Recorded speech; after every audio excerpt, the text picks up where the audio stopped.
అందరికీ నమస్కారం. మనం గత వీడియోస్‌లో సింపుల్ ప్రెజెంట్ టెన్స్ గురించి తెలుసుకున్నాం. మరి ఈ వీడియోలో మనం ఏం తెలుసుకుంటున్నామంటే సింపుల్ పాస్ట్ టెన్స్ గురించి తెలుసుకోబోతున్నాం. నేను మొదటి వీడియోలో కూడా చెప్పినట్టుగా ఇది ప్రధానంగా మనం ఎవరిని దృష్టిలో పెట్టుకొని ఈ వీడియోస్ అన్నిటిని క్రియేట్ చేస్తున్నామంటే ఎవరైతే బ్యాంక్ ఎగ్జామ్స్ రాయాలి, లేదంటే ఎల్ఐసి ఎగ్జామ్స్ కానీ, ఆర్ఆర్బీ ఎగ్జామ్స్ కానీ, కాంపిటేటివ్ ఎగ్జామ్స్ ఎవరైతే రాయాలనుకుంటున్నారో వాళ్ళందరికీ ఇంగ్లీష్ అనేది ఒక పేపర్గా వస్తుంది. ఆ పేపర్లో క్వాలిఫై అవ్వాలి అని ఎవరైతే అనుకుంటున్నారో వాళ్ళందరి కోసమే ఈ వీడియో అనమాట. వన్స్ మీరు ఇంగ్లీష్లో క్వాలిఫై అయితేనే రిమైనింగ్ స్కోరింగ్ను మనం గెయిన్ అవ్వడం జరుగుతూ ఉంటుందన్నమాట. లైక్ అరిథమెటిక్ కానీ, లేదంటే రీజనింగ్ కానీ, మీరు వాటిలో ఎంత స్కోర్ తెచ్చుకున్నా కూడా ఇంగ్లీష్లో మీరు క్వాలిఫై కాలేదనుకోండి, మీరు ఉత్తీర్ణత సాధించలేరు అనమాట. అందుకోసమే మనము ఎస్పెషల్లీ పర్టికులర్గా మనం తెలుగు మీడియం బ్యాక్గ్రౌండ్ ఉన్నటువంటి స్టూడెంట్స్ని కూడా దృష్టిలో పెట్టుకొని మనందరికీ అర్థమైనటువంటి అతి సులభమైన భాషలో దీన్ని మనం ఈ వీడియోస్ను క్రియేట్ చేయడం జరిగిందనమాట. సో మీరు ఏవైనా డౌట్స్ ఉంటే ఈ వీడియోస్ని 1, 2, 3 సార్లు చూడండి.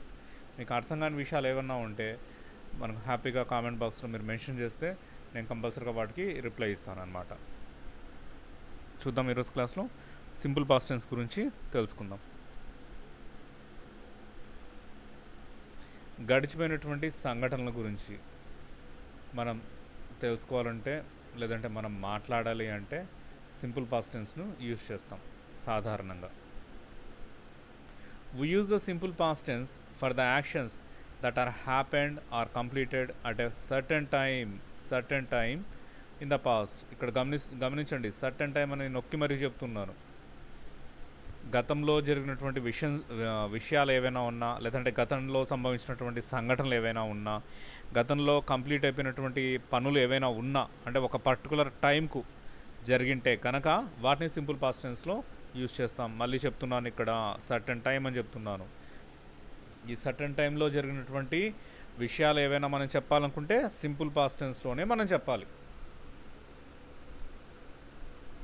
In the simple past statement we use the second form of the verb. సాధారణంగా మీరు గమనించుంటారు, చిన్నప్పుడు మనం స్కూళ్ళల్లో సార్ వాళ్ళు, ఇంగ్లీష్ సార్ వాళ్ళు V1, V2, V3, V4 ఇట్లా చెప్తూ ఉంటారు. దాన్ని present tense, past tense, past participle, present participle, ing form of the verb, ఈ రకంగా మనం నేర్చుకుంటూ ఉంటాము. ఇక్కడ మనం ఏం చేస్తుంటామంటే సెకండ్ ఫార్మ్ ఆఫ్ ద వర్బ్ను వాడతాము. చూడండి, syntax subject, past tense of the verb plus object, ఇది దృష్టిలో పెట్టుకొని మీరు మాట్లాడడం కూడా స్టార్ట్ చేసుకోవచ్చు, ఏం ప్రాబ్లం లేదు. ఇక్కడ ఇది ఓన్లీ ఫర్ గ్రామటికల్గా మనం మాట్లాడాలనుకుంటే బాగా ఉపయోగపడతాయండి క్లాసెస్. సింటాక్స్ని బేస్ చేసుకొని కన్స్ట్రక్ట్ చేద్దాం ఒక సెంటెన్స్ను. ఆల్రెడీ మీకు అందరికీ తెలుసు, సబ్జెక్ట్ అంటే వేటిని మనం సబ్జెక్ట్స్ అంటాం అనేది మనం ముందు వీడియోలో చెప్పుకున్నాం ఆల్రెడీ. కన్స్ట్రక్ట్ చేద్దాం. Yes, I wrote a letter, we wrote a letter, remaining అన్నింటికి కూడా రోట్ V2 యాజ్ ఇట్ ఈజ్గా వస్తుంది అనమాట. వేరే సింపుల్ పాస్ట్ టెన్స్లో సింపుల్ ప్రజెంట్ టెన్స్లో ఏం గమనించారు మీరు? I write a letter, you right a letter అని చెప్తాం, కానీ he writes A letter, she rights A letter అంటాం.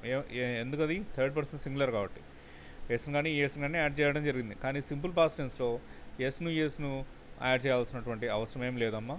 ఇది ఓన్లీ V2 యాజ్ ఇట్ ఈజ్గా, nothing but second form of the verb లేదంటే పాస్ట్ టెన్స్ ఆఫ్ ద వర్బ్ను as it ఈజ్గా మనం వాడడం జరుగుతుంది. ఐ రోట్ ఏ లెటర్, నేను లెటర్ రాశాను. యూ వెంట్ టు టెంపుల్, నువ్వు గుడికి వెళ్ళావు. We wrote a letter to our head master, మా ప్రధానోపాధ్యాయునికి మేము ఒక ఉత్తరాన్ని రాశాము. He wrote a letter to his father, వాళ్ళ నాన్నగారికి ఆయన ఉత్తరాన్ని రాశాడు. She wrote a letter to her father, ఆవిడ వాళ్ళ నాన్నగారికి ఉత్తరాన్ని రాసింది. Srikar submitted his project work to his class teacher yesterday, Srikar project వర్క్ని వాళ్ళ క్లాస్ టీచర్కు నిన్న అప్పగించాడు. Charitha went to market and bought vegetable, Charitha మార్కెట్కి వెళ్ళింది మరియు వెజిటబుల్స్ కొనింది. దే వెంట్ టు స్కూల్, వాళ్ళు స్కూల్కి వెళ్ళారు. దే వెంట్ టు పార్క్, వాళ్ళు పార్క్కి వెళ్ళారు. సరే, ఈ సింపుల్ పాస్ట్ టెన్స్ను ఎప్పుడు చెప్తామంటే పర్టికులర్గా ఒక సర్టన్ టైం అనేది తెలిస్తేనే మనం చెప్తామన్నమాట. ఇది జస్ట్ మీకు కేవలం ఒక సింపుల్ పాస్ట్ టెన్స్లో వర్బ్స్ని ఏ రకంగా యూజ్ చేయాలి, సెంటెన్స్ని ఏ రకంగా యూజ్ చేయాలని మాత్రమే ఈ ఎగ్జాంపుల్స్లో కాన్సన్ట్రేషన్ చేయడం జరిగింది. యాక్చువల్గా మనకి ఏంటంటే సర్టన్ టైంని ఎప్పుడు మెన్షన్ చేసుకొని సింపుల్ పాస్ట్ టెన్స్ యూజ్ చేయాలి అనేది నెక్స్ట్ ఇంకా రాబోయేటువంటి అప్కమింగ్ వీడియోస్లో ఇంకా పక్కాగా మనకు తెలుసుకుంటాం అన్నమాట. The simple past tense is often use to tell stories. This tense is also use to tell about past habits. మనం ఏమైనా కథలు చెప్తుంటాం, కథలు చెప్పే వాటిని కూడా మనము సింపుల్ పాస్ట్ టెన్స్లో చెప్పొచ్చు. అదేవిధంగా మనకు గతంలో ఉన్నటువంటి అలవాట్ల గురించి చెప్పాలన్నా కూడా సింపుల్ పాస్ట్ టెన్స్లో చెప్పొచ్చు. అంటే ఆ అలవాట్లు ఇప్పుడు లేవు, గతంలో అంటే పాస్ట్ హ్యాబిట్స్ అనమాట, ఆల్రెడీ గడిచిపోయినటువంటి అలవాట్లు. అలా కాకుండా మనకు హ్యాబిట్స్ ఇంకా ఉన్నాయనుకోండి, కంటిన్యూ అవుతున్నాయి హ్యాబిట్స్, వాటిని సింపుల్ ప్రెజెంట్ టెన్స్లో చెప్పాలి.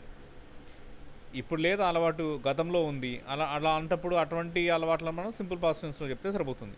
చూడండి ఇక్కడ, my friend always invited me to his parties. అంటే వాడు ఇప్పుడు ఇన్వైట్ చేయట్లేదు అనమాట, అప్పట్లో అని అర్థం అనమాట. My friend always invited to me his parties. మా ఫ్రెండ్ ఎప్పుడు నన్ను ఇన్వైట్ చేస్తుండేవాడు పార్టీస్కి అని అర్థం. He often stayed up late. I got up at 4 o'clock in those days. ఆ రోజుల్లో నేను 4 గంటలకే లేసేవాడిని అని. అంటే పాస్ట్ ఈవెంట్స్ అన్నింటిని కూడా మనము సింపుల్ పాస్ట్ టెన్స్లో చెప్పడం జరుగుతుంది. మరి negative statement of the simple past. Present సింపుల్కి నెగటివ్ వాడాలంటే మనం డోంట్ కానీ డజంట్ కానీ వాడతాం. ఎందుకు అక్కడ మనకు వర్బ్ ప్యాటర్న్స్ ఏ రకంగా ఉన్నాయంటే డూ, డిడ్, డన్ అని 3 వర్బ్ ప్యాటర్న్స్ ఉన్నాయి. అక్కడ ప్రజెంట్ సింపుల్ కాబట్టి ప్రజెంట్ టెన్స్ ఆఫ్ ద వర్బ్ను వాడాలి, డూని వాడాలి. ఇక్కడ మనము పాస్ట్ టెన్స్ కాబట్టి past tense of the verb అయినటువంటి డిడ్ని ఇక్కడ వాడాలి. డిడ్ నెగటివ్ కాబట్టి డిడ్ నాట్ మనం వాడాలన్నమాట సబ్జెక్ట్ తర్వాత. సింటాక్స్ గమనిస్తూ ఉండండి అమ్మా.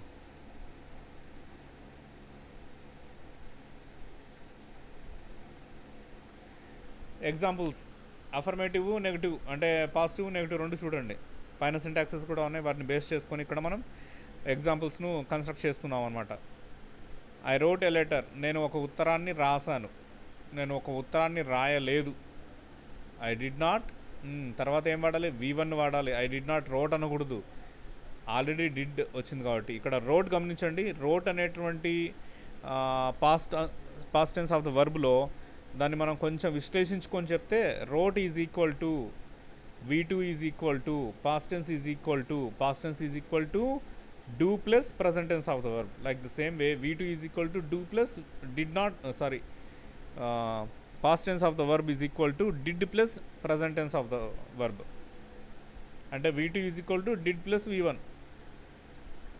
అంటే wrote is equal to did plus V1 ఏమవుతుంది రోడ్కి, ఎస్ రైట్ అవుతుంది. I did not write a letter అనాలి, నేను ఉత్తరాన్ని రాయలేదు. You went to temple. మరి వెంట్కు V1 ఏంటి, present tense of the verb ఏంటి, గో, వెంట్. మరి ప్రజెంట్ పార్టిసిపుల్ ఏమవుతుంది దానికి, గాన్. గో, వెంట్, గాన్ అనమాట. మరి యూ వెంట్ టు టెంపుల్ అంటే you did not go to temple అనాలా, వెంట్ టు టెంపుల్ అనాలా. You did not go to temple, నువ్వు టెంపుల్కు వెళ్ళలేదు.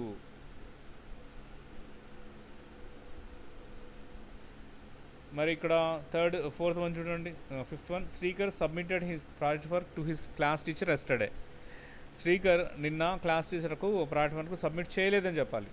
అంటే ఇక్కడ సబ్మిటెడ్ అని చెప్పాం కదా పాజిటివ్లో, అది నెగిటివ్లో వచ్చేటప్పటికి ఏమవుతుంది, డిడ్ నాట్ సబ్మిట్ అవుతుంది. డిడ్ నాట్ సబ్మిటెడ్ అని కూడా ఇక్కడ did not submit. Charitha went to market. Charitha did not go to market. Charitha మార్కెట్కు వెళ్ళలేదు అని అర్థం. They went to school. వాళ్ళు స్కూల్కు వెళ్ళారు. They did not go to school అంటే వాళ్ళు స్కూల్కు వెళ్ళలేదు అని అర్థం. మరి ఇంటరాగేటివ్ అంటే క్వశ్చన్ ఏ విధంగా వాడాలి, మనకు కంపారిజన్ అనుకోవద్దు కానీ ప్రతిసారి మనకు రిమైండ్ చేసేదానికి నేను మళ్ళీ రిపీట్ చేస్తున్నాను. ఇంటరాగేటివ్ ఆఫ్ సింపుల్ ప్రెజెంట్ టెన్స్లో ఏం చెప్పామంటే అక్కడ డూని ముందర పెడతాం, లేదంటే డస్ను ముందర పెడతాం. ఇక్కడ ఏం చేస్తామంటే డిడ్ను ముందర పెట్టేసి యాజ్ ఇట్ ఈస్గా V1 వాడాలన్నమాట. ఐ రోట్ ఏ లెటర్ అయినప్పుడు ఏ రకంగా నెగిటివ్లో I did not write a letter అని చెప్పాము. Interrogative of the simple past టెన్స్లో ఏం చెప్తామంటే did I write a letter, V1 మనం వాడతాం. Did I wrote a letter అని చెప్పకూడదు అనమాట. సింటాక్స్లు గమనిస్తూ మీరు ప్రాక్టీస్ చేయండి మొదట్లో, తర్వాత అదే ఈజీ అవుతుంది. I wrote a letter, did ముందర పెట్టాలి. డిడ్ ముందర పెడితే కంపల్సరీగా రోట్ రాకూడదు, రైట్ మాత్రమే రావాలి. కాబట్టి did I right a letter, నేను ఉత్తరాన్ని ఏమన్నా రాసినానా అని అడగడం అనమాట. యు వెంట్ టు టెంపుల్, నువ్వు టెంపుల్కు వెళ్ళినావా. Did you go to temple. We wrote a letter to head master, మేము మా హెడ్ మాస్టర్కి ఉత్తరాన్ని రాసింటిమా ఏమన్నా అని అడగాలంటే yes did we write a letter to our head master. ఇంకా కంటిన్యూగా రిమైనింగ్ అన్నీ ఇవే. మరి negative interrogative of the simple past negative ఉండాలి, అందులో క్వశ్చన్ కూడా ఉండాలి. సింటాక్స్ గమనించండి, డిడ్ వస్తుంది, సబ్జెక్ట్ వస్తుంది, నాట్ ప్లస్ V1 వస్తుంది అనమాట. ఈ స్లైడ్ గమనించండి ఒకసారి, మీరు వీడియోని పాస్లో పెట్టుకొని చూడండి. I did not write a letter, negative interrogative ఏమవుతుంది. Did I not write a letter, నేను ఉత్తరాన్ని రాయలేదా అని అడగడం అనమాట. Short form didn't I write a letter, రెండు మీనింగ్స్ ఒకటే, ఏమంటే ఇది షార్ట్ ఫామ్ అనమాట. You did not go to temple, నువ్వు టెంపుల్కి వెళ్ళలేదా. Did you not go to temple, didn't you go to temple, రెండు కరెక్టే, అదేంటంటే షార్ట్ ఫామ్ అనమాట. ఇంకా నెక్స్ట్ చూడండి, ఇక్కడ they did not go to school, వాళ్ళు స్కూల్కి వెళ్ళలేదు, negative. Did they not go to school, వాళ్ళు స్కూల్కి వెళ్ళలేదా అని అడగాలంటే నెగటివ్ ఇంటరాగేటివ్ అనమాట ఇది. ఇక్కడ కొన్ని సెంటెన్సెస్ ఇచ్చాం, బ్రాకెట్లో వర్బ్స్ ఇచ్చాం. ఆ వర్బ్స్ని బేస్ చేసుకొని మీరు పాస్ట్ టెన్స్ను ఫస్ట్ కన్స్ట్రక్ట్ చేయండి. వాటికి సంబంధించినటువంటి వర్బ్ ప్యాటర్న్స్ 3 V1 V2 V3లను కింద టేబుల్లో చిన్న టేబుల్స్లో ఇచ్చాం. వాటిని యూజ్ చేస్తూ మీకు ఒకవేళ V1 V2లు తెలియకుంటే కనుక వాటిని కింద ఉన్న వాటిని బేస్ చేసుకోండి. ఇక్కడ వర్బ్ ఏమి ఇచ్చామమ్మా, స్టేకి కింద టేబుల్లో చూడండి, స్టేడ్ నివసించాము లేదంటే ఉన్నాము, కొన్ని పీరియడ్స్ కొంతకాలం పాటు మేము పలానా చోట ఉంటిమి అని చెప్పాలంటే స్టే అనే పదాన్ని మనం వాడాల్సి వస్తుంది అనమాట. We stay in Adilabad for 3 years.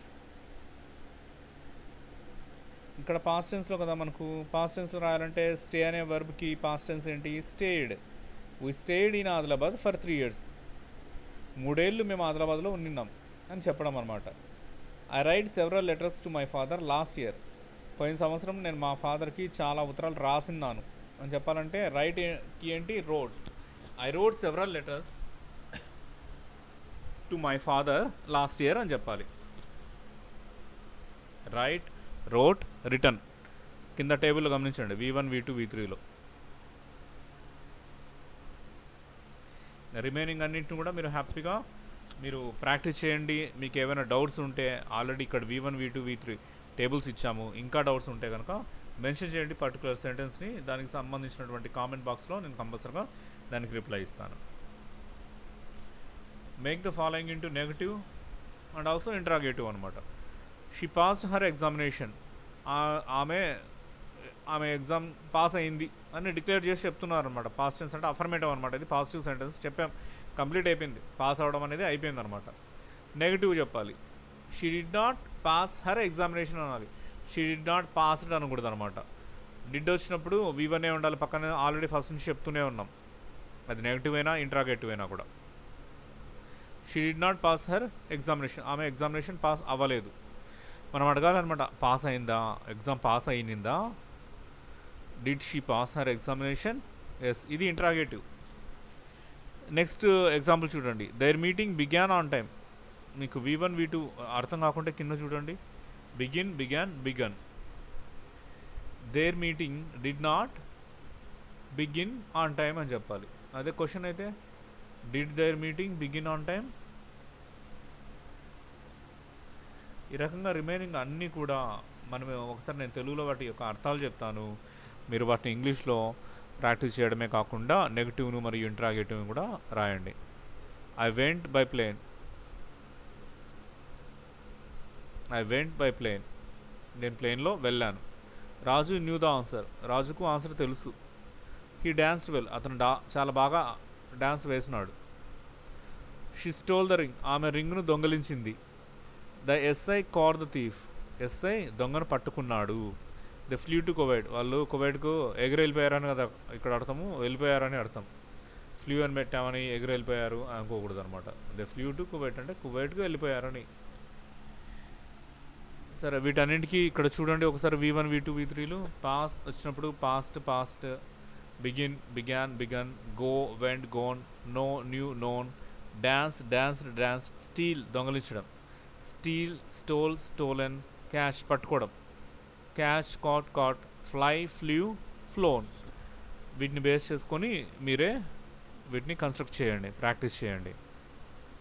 మరి సింపుల్ పాస్ట్ టెన్స్ను ఎప్పుడెప్పుడు యూజ్ చేస్తామో ఒకసారి మళ్ళీ రివ్యూ చేద్దామా? చేద్దాం. We use the simple past tense for the actions that are happened or completed at a certain time in the past. In the simple past statement, we use second form of the verb after subject.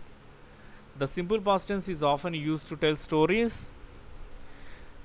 This sentence is also used to tell about past habits. ఈ రకంగా మనం simple past టెన్స్ను ఎటువంటి సందర్భంలో use చేస్తాం, simple past టెన్స్లో మనం దేన్ని use చేస్తాం అన్నది రివైజ్ చేసుకున్నాం. మీకు ఇంకా అర్థం కావాలనుకుంటే లేదంటే ఇంకా ఎక్కువగా తెలుసుకోవాలంటే 2-3 సార్లు ఈ వీడియోస్ను చూడండి. ఉన్నటువంటి ఎగ్జాంపుల్స్తో మీరు ట్రావెల్ చేయగలిగేటట్టయితే మీరు సింపుల్ పాస్ట్ టెన్స్ను ఈజీగా పట్టేయచ్చు అనమాట.